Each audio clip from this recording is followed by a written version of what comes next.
This podcast is part of the Big Heads Media Podcast Network. Go to bigheadsmedia.com for more great podcasts.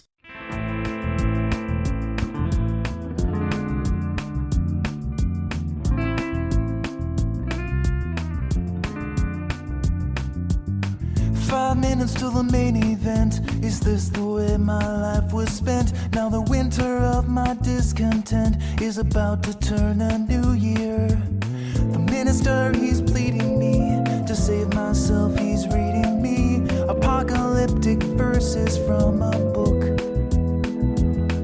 I squint my eyes to look at him and said, save your stories, save your please. There's nothing left, there's nothing here for me. You will listen, you will see. There's nothing left, salvation don't come free.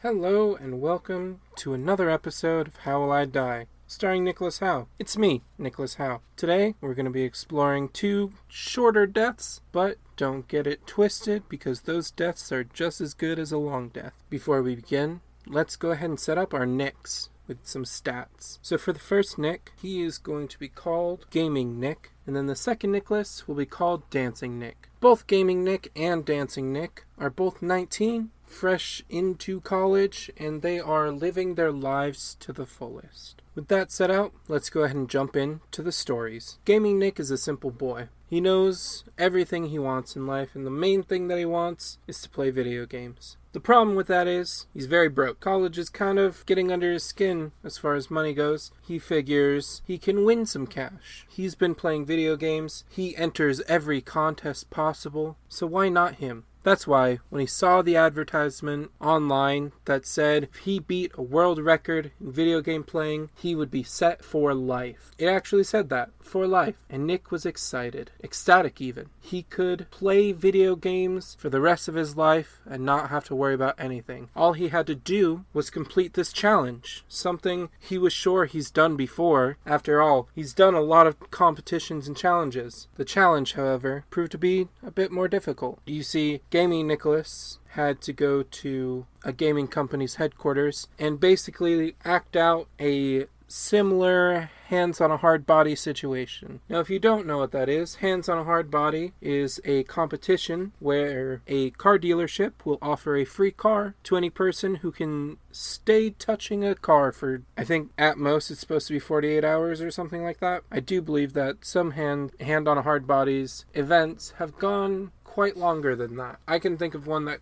went on for a week. That was a long time ago though. Instead of having to touch a car or even touch a video game console or a very specific video game, instead the challenge was to compete in a survival game. The rules were you weren't allowed to leave your seat except a 10-minute break every 8 hours, and you could not die in the game. Gaming Nicholas took this as the ultimate challenge. He figured out ways to get himself fed and showered. He constructed a nice chair that was perfect to sit in for long periods of time. But he was overzealous. He was too extreme in his methods because instead of eating, because that would take away game time, his plan was to insert an IV drip into himself. Now, that technically works sometimes as a replacement for food. However, it's not safe and shouldn't be done for a competition. But Gaming Nicholas knew this and he did not care. Rather, he expected to win because of his extremeness. He was going above and beyond, whereas his competitors packed sandwiches. Now the problem is that his IV was not a normal IV. Rather, it was a homemade item that worked in a similar way, but the bag that was used was not a proper item. His mother was helping him with the competition. She saw that his bag was soon to be empty, and she thought,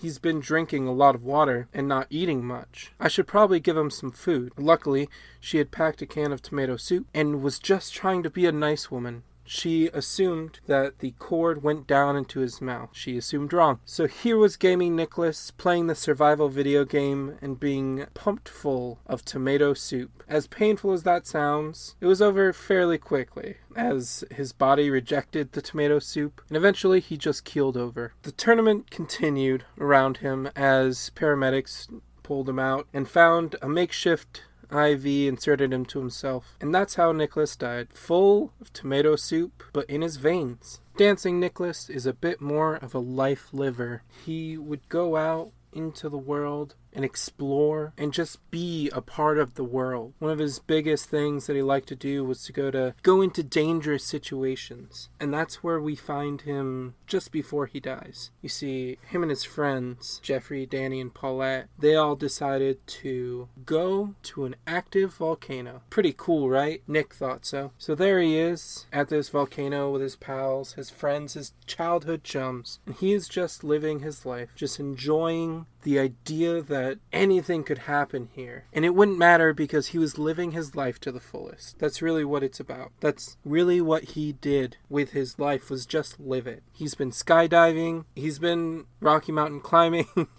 He's ridden a bull. Sometimes when you live life too extreme or too excitedly, that has to end, as Dancing Nick learned. You see, he was dancing dangerously close to the edge of the volcano. Now, he was already in a restricted zone. He was breaking a lot of rules. All 4 of them were. But Nicholas, being the leader of the group, being the dumbest of the group, honestly, he wanted more. So he got closer and closer to the edge. As a beautiful song played over the radio, probably something by Selena Gomez, he started dancing, just throwing his limbs out. He was Fortnite dancing. Yeah, Fortnite's back in this again. He was just dancing, feeling the rhythm in his arms, legs, and heart. Not in his head quite, because he decided to start doing spins. I don't know about you, but every time I do spins, I get a little bit dizzy. Well, he did one too many spins, and he tried to catch his footing, and he stepped on a piece of ash rock and tripped, and he was too close to the side. So much like Gollum in The Lord of the Rings, he fell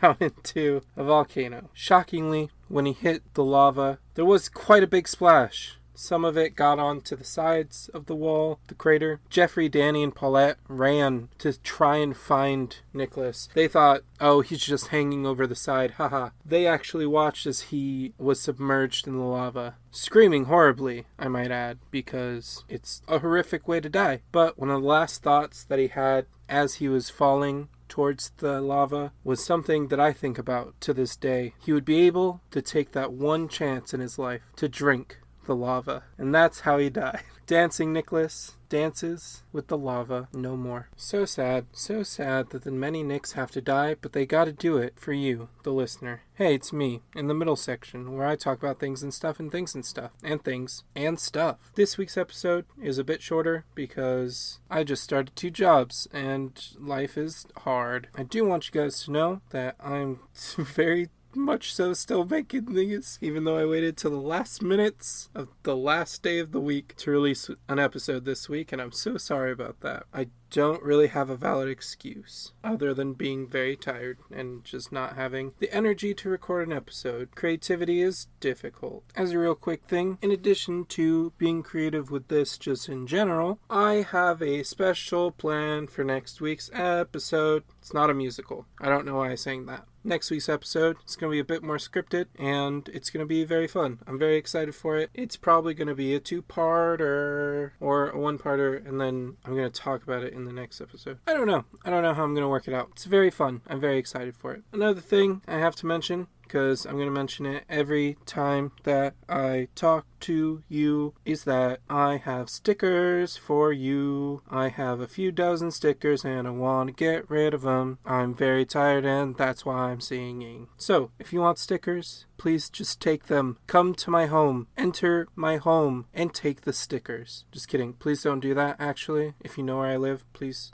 don't come into my home and take my stickers. That's weird. Don't come into my home. Even if I invite you, don't come in. As I've mentioned a few moments ago, I have 2 jobs. Recent jobs. One of them I can very much share with you. And that is that I've become a articleist. on CBR.com. That's comicbookresources.com. My first article went up very recently, and I'm working on 3 more as I speak into this microphone. It's a very fun and rewarding job, and I'm glad that I get to do it because I get to focus on nerd culture and really cool topics that I actually enjoyed talking about, but didn't feel like making a podcast about them because there's already so many podcasts about nerd things. Like, just think about the number of comic book podcasts that there are when you could just go and read the comic books yourself, I guess. But you know what you can't do yourself? Experience my deaths. So I guess you could say I'm better than every podcast about comic books there is. Just kidding. If you guys want to go check that out, I'll leave a link to my first article and any articles that I publish after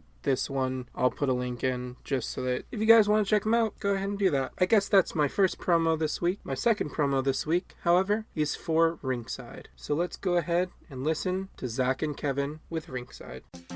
Hey, I'm Zach, And I'm Kevin. and we're the hosts of the Ringside Podcast. We were annoyed by the lack of hockey coverage on local sports radio and decided that we were stupid enough to try and provide some ourselves. We have what we call the Ringside Guarantee. We guarantee that the podcast you're currently listening to is better than ours. We are literally just 2 halves of one whole idiot trying to fumble through covering the Detroit Red Wings, the National Hockey League, and hockey in general. Check us out on Facebook and Twitter at Ringside Pod, and subscribe to us on all your favorite podcast providers. Every time you listen to our podcast, it brings us one step closer to our ultimate business goal of purchasing the Arizona Coyotes and then moving them to Detroit. What? Now, back to your regularly scheduled programming, or just another commercial. We aren't the ones who make those choices.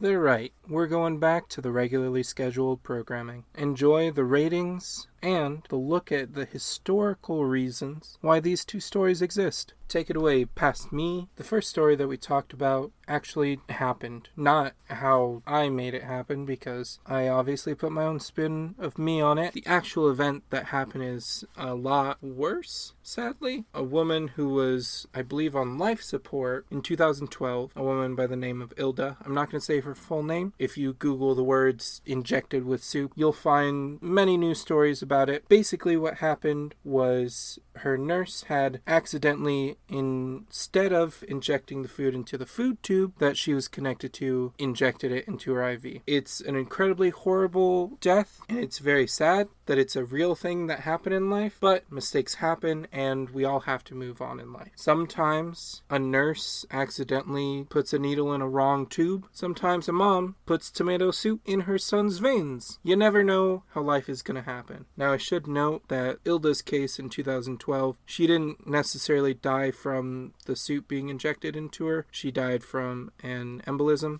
which is a whole separate thing that you guys can discuss amongst yourselves. If that's, I don't know. I could not imagine being that nurse and dealing with that situation, like living with the fact that you accidentally killed someone with soup. That'd suck. And the second story, the dancing around lava, that one is incredibly common compared to the soup. So every year, approximately 845 people die from volcano experiences. That can be falling into a volcano, being incredibly stupid, and drinking volcano juice, aka lava. That would be a cool drink name, though. TM, lava juice. I don't remember what I said. Dang it. Volcano juice? I don't know. Whatever.